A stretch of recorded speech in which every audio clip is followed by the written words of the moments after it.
When the good news is hockey doesn't start till October 30th, so I got 6 more weeks to go. Not like here where the Maniacs start mid-August. Yeah. To, Well, to playing exhibition games now with oh his yeah.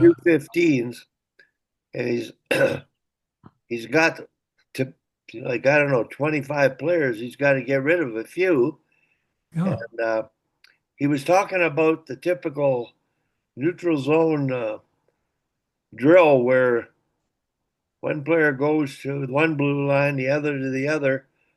The one who goes to one retrieves the puck and then attacks, where the other one has to go to the far blue and get up and set a gap. Right.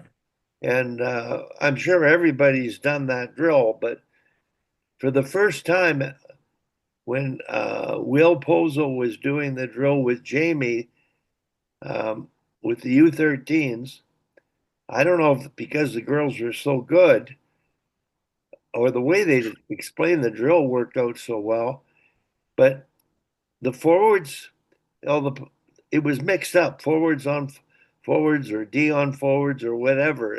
They didn't care. They all had to figure out how to play the rush, and quite a few forwards forechecked, some D surfed, Yeah. and some people played the rush going backwards.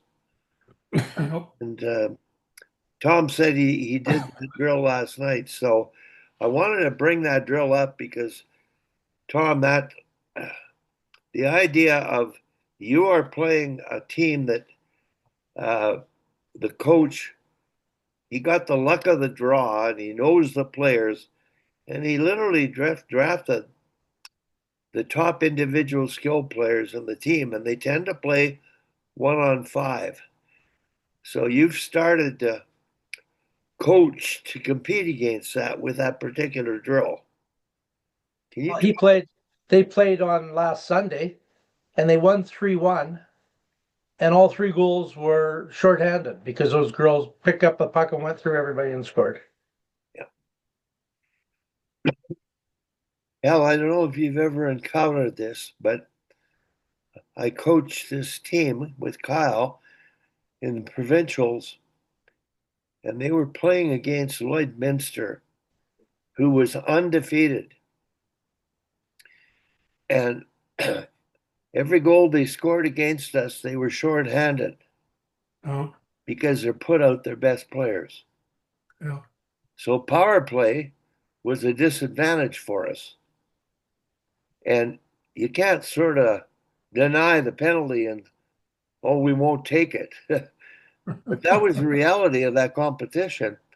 Um, you might have put out your best players on the penalty kill, but it might not be good enough with those superstar players. So Well, then maybe this is a good time to talk well, about this strategy because growing up in Canada, I know at U11 and U13, there's always some teams that have players, especially in the rural areas, that are unbelievable individual players.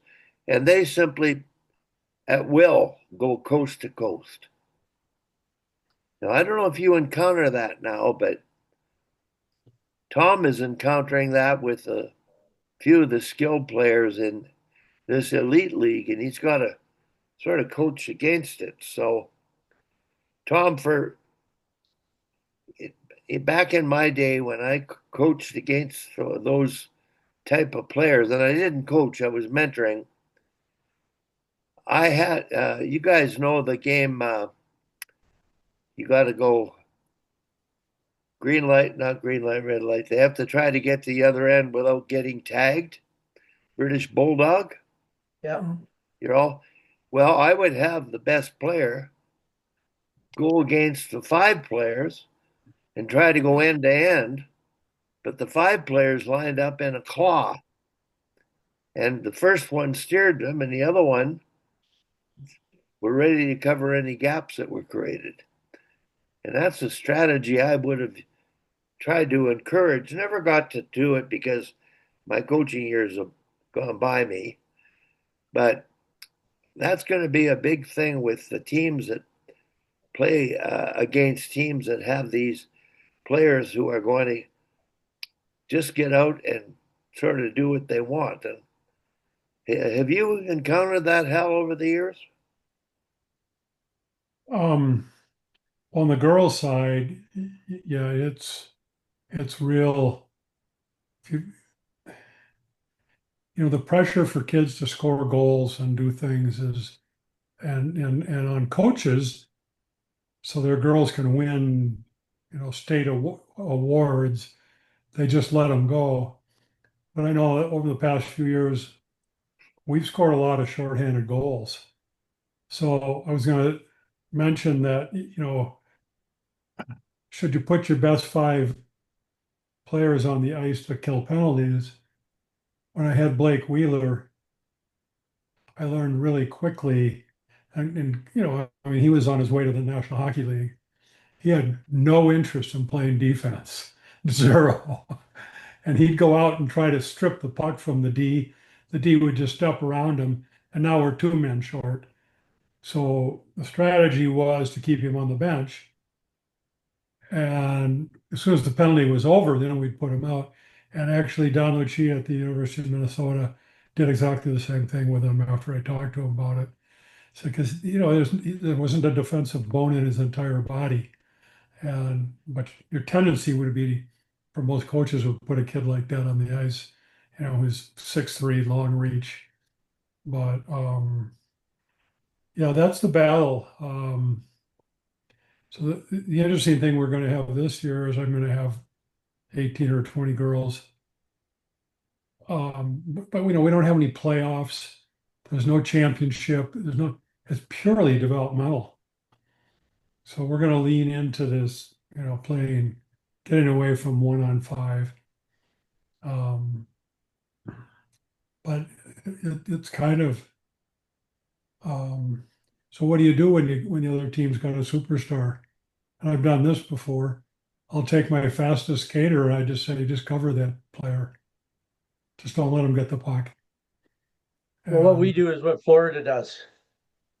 We just back pressure the puck carriers. There's always a defensive 2-on-1. Yeah. That's how they shut down McDavid. So it's yeah. you always got two players there, and then of course we worked on the 1-on-1 technique, so they're not fishing for the puck because they get beat all the time. So you back pressure the puck. Yeah. Yeah. You take away their creative space. It's hard for them to cut back and all that then, right? Yeah. Someone coming from behind, and if the D does get beat, there's a forward chasing them down. Well, Tom, I wanted to talk about McDavid because he's one of those players that was minor hockey who would be 1-on-5. And I thought that Florida not only back checked well, more importantly, they were able to stay up in the neutral zone and maintain a tight gap, and they never let him build up speed. And they got on him right away too. Yeah. And the idea of not letting them get building up that speed and tightening the gap in the neutral zone versus backing up and letting that speed burn you, I think that's something that you have to consider. And hell, it's changed my whole thinking on playing rushes. And to me, surfing, 1D, the far side D comes across. He gets a good angle on that guy.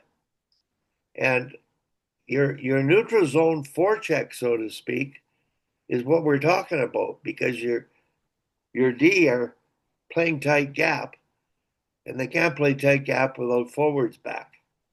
Right. Does that make sense, Tom?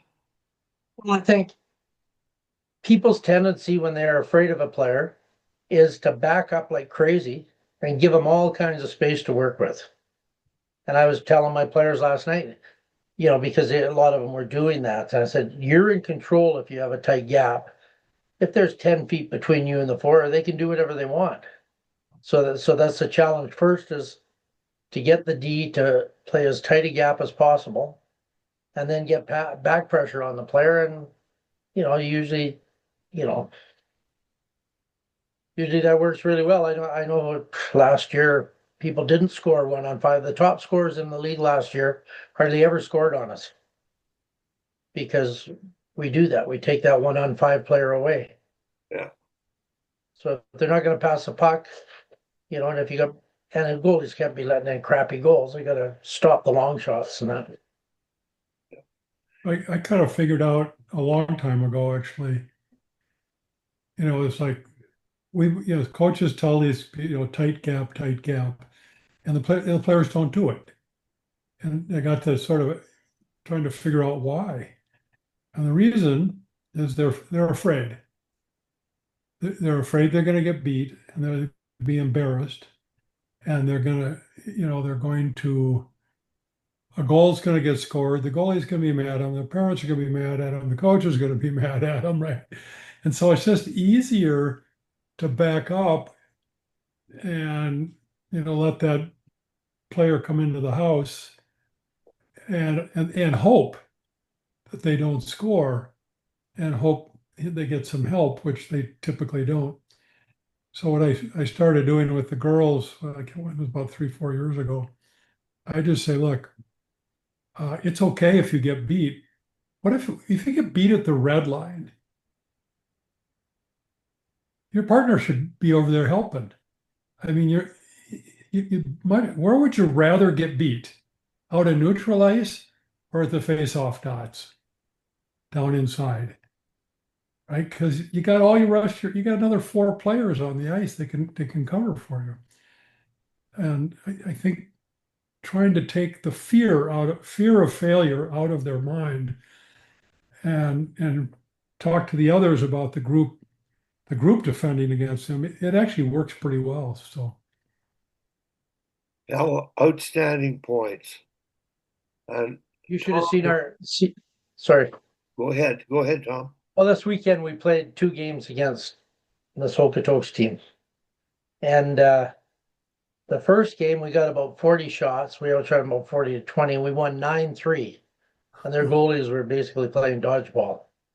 And it probably should have been about a 5-3 game.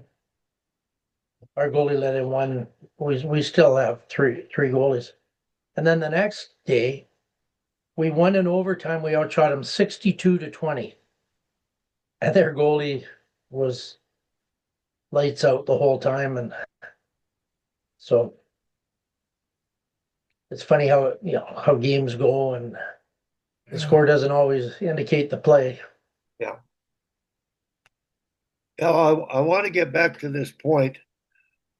Here we are, sort of trying to team defense, playing the rush. And Tom, that one-on-one neutral zone drill, forecheck or surf or play the rush. I think, to me, the biggest fundamental mistake is we do these drills, but we don't teach the D 2 things. And all forwards have to do it. The first thing is you're skating forwards and you all of a sudden have to go backwards. Now, if you're surfing, you just keep going forwards. But the ability to go from forward to backward, I like the turning of the toes, the unweighting, and getting into a stride pattern. That's a skill in itself that needs to be worked on.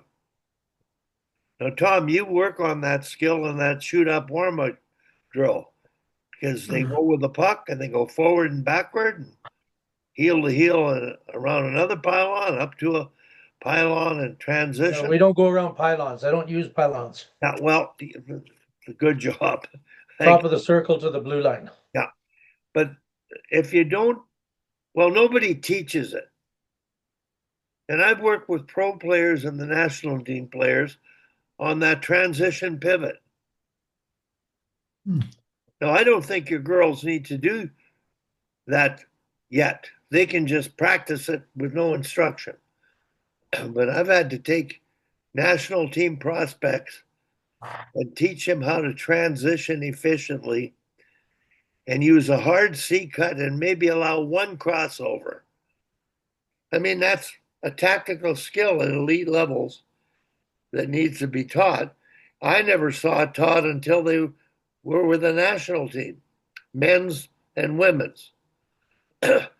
At your level, Hal and Tom, the thing they can't do is stride backwards. So you got to find that gap, and there's not just a vertical gap, there's a horizontal gap.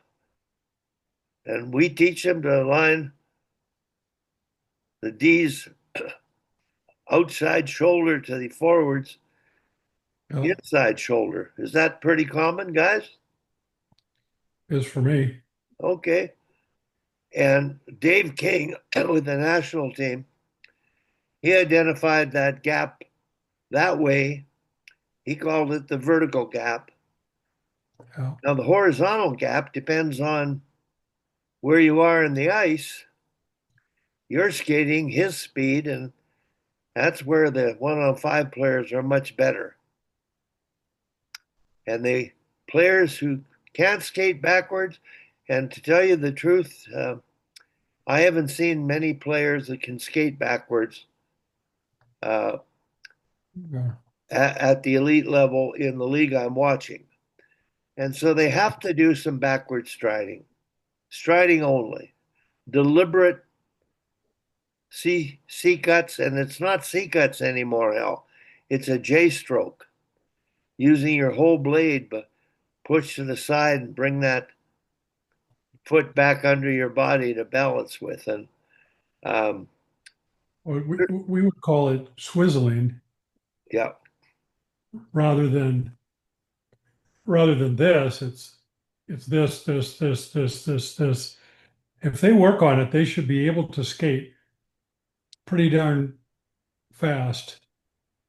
But they got to work at it. It's but then you're also in a position to now surf really easily because it's just a step out and go. So I've been watching some surfing videos, yeah. and they're God. I think it's really great. But my fear is, and I've seen some stuff where guys are saying, you don't need to teach them to backward skate, just surf. I'm going, well, that's silly, because sometimes surfing isn't the right solution to the problem, and that's all neutral ice stuff for the most part, or neutralized to the top of your circles. But if you can't skate backwards, you're going to have a problem. Now, I want to get back to that term scissoring. Yeah. I'm thinking of that as repeated C cuts. Yes. It's not crossing under and over to go change direction, Right. because when you cross your feet, you're beat in Yep. any sport. Yep. And so years ago there was a coach in Boston University men's team. Every Monday they had D days where the defense worked on their tactical skating skills. Exactly that, Hal. Yeah. I didn't call it scissoring, but they played rushes where Not scissoring, it's swizzing or something. What would you call it, Al? Swizzling. Swizzling. Swizzles. Yeah. swizzling. Okay, thanks, Tom.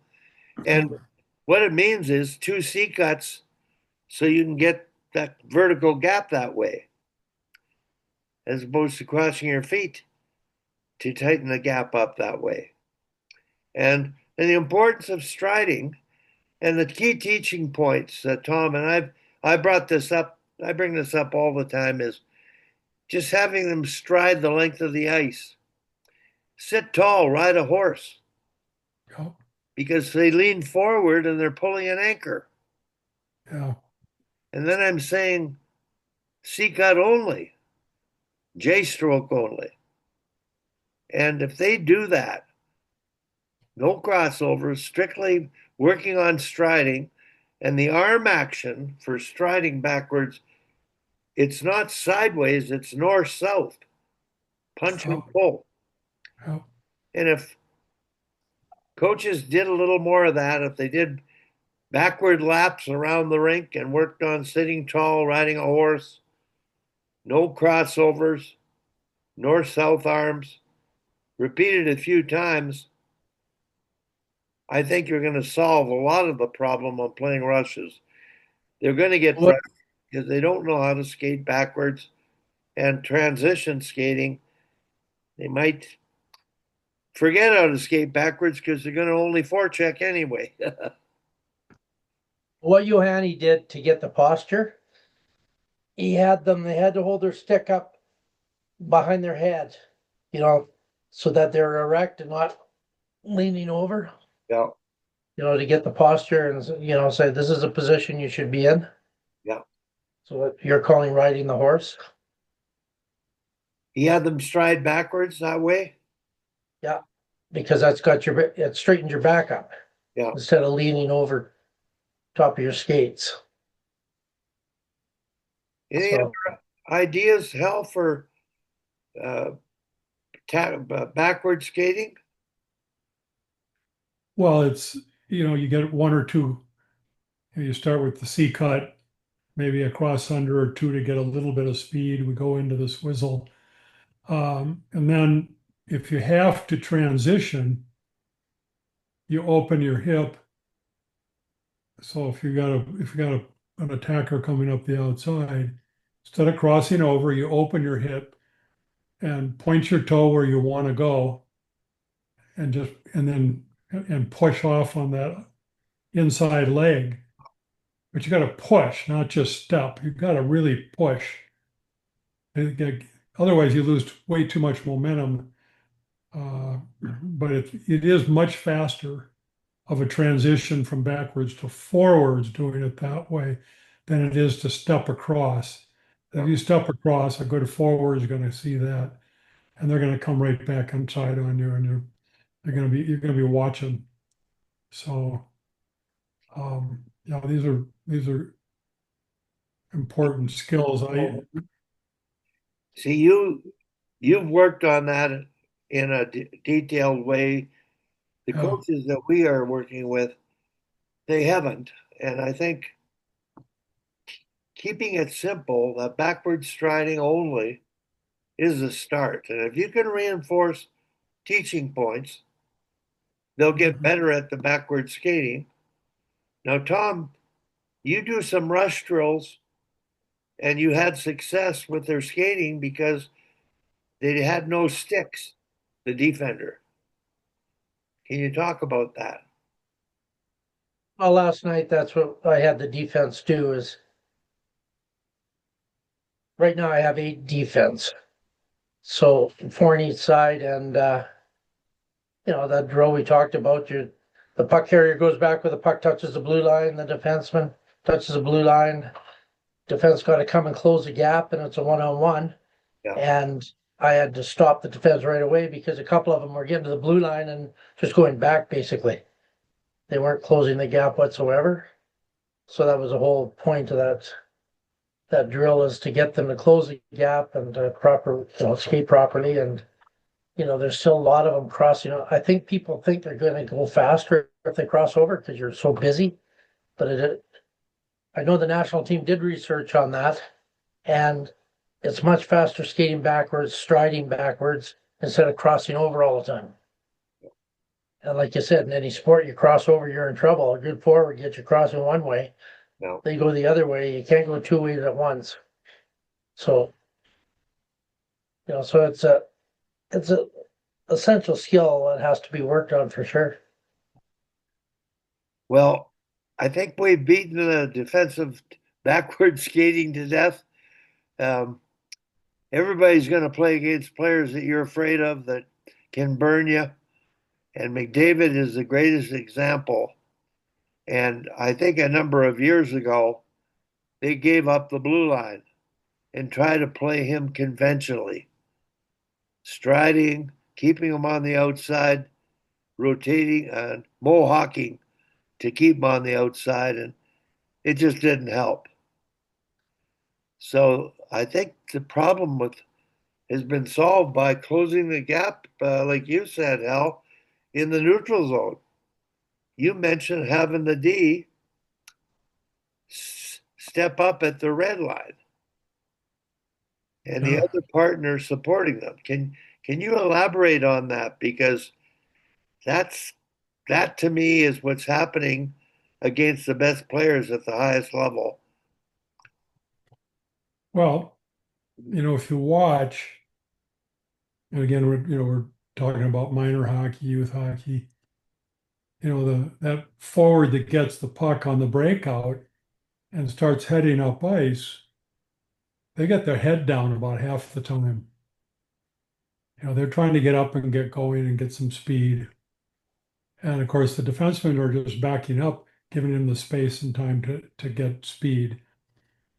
And I would selectively encourage them instead of backing up from the blue line, and just go right at them, go right at the stick and disrupt them.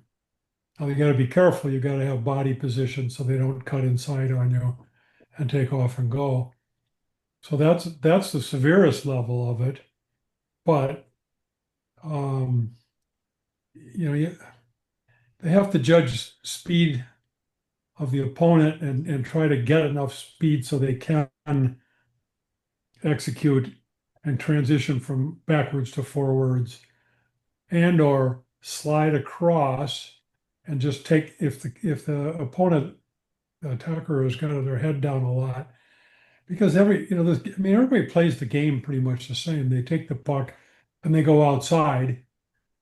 We've been teaching for years go outside with speed.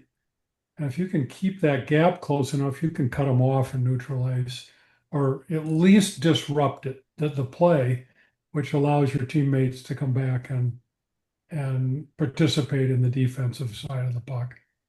So it's not clean. It's sometimes a little messy, but it works.